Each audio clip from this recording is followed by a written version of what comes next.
It was late at night and I could sense that I wanted to go to bed, but then there was this perfectionism part of me that was just coming in. Maybe it wasn't perfection, I was just in a flow state, loving doing what I was doing. It was like an outer body experience where I almost could witness myself from the outside looking at myself. But there was a point where it felt very familiar. I had been there before when my first panic attack happened. I was working late for work and doing it because a project was due. There was just this contrast between what I was doing and what my mind was thinking. There was this kind of internal frustration or fight that I just had to go through.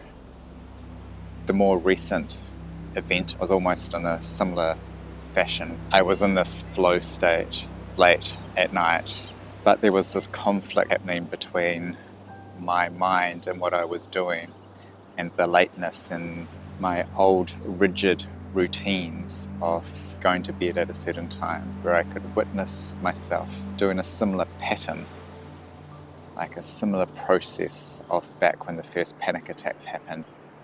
Kind of freaked me out a little bit more because I think there was new knowledge that I had gained, just witnessing what I was doing and what my internal world was trying to say versus what my mind was telling me to do. That conflict between those two spaces were just quite overwhelming for my feelings. I guess the witnessing aspect or this outer body experience, witnessing that scene, I don't know if that was a little bit of a trauma response where I was just like, oh my God, I'm doing this again, or this feels familiar to when I had the panic attack. Do I need to be careful? Do I need to stop? I think I was also in that conflict between what therapy has been saying in terms of anxiety or panic. How do you still work through those feelings that you're feeling and know that there's nothing wrong with you, or that you're not broken, or that you don't need fixing? It's just feelings come and go, thoughts come and go, and you can just move on, continue doing things that you want to do to better yourself.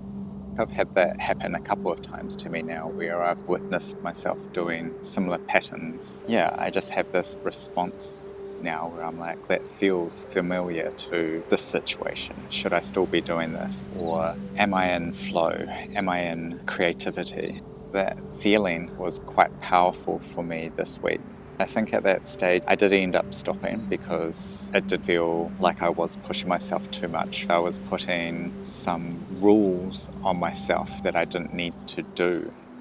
I went to bed and just had this little chat with my partner that night. It was nice just to tell them that these feelings had come up. Just being able to tell them was enough for my nervous system to quieten down that voice that was getting really agitated or overwhelmed by those feelings. And I remember climbing into bed, trying to fall asleep. I was just having these massive yawns and taking these deep breaths. And remember thinking, oh wow, this is actually my nervous system trying to regulate itself. My mind was still on overdrive. It was nice to calm that thinking down a little bit by catching myself with these deep regulating breaths. Each yawn was a success. I could go to sleep, wake up the next day and feel a little bit more fresh to continue on with that activity. That was interesting just to see that pattern break. So I think it was quite a telling sign around how far I've come in learning around my body experience and allowing that to gently guide me to how I want to show up in the world moving forward.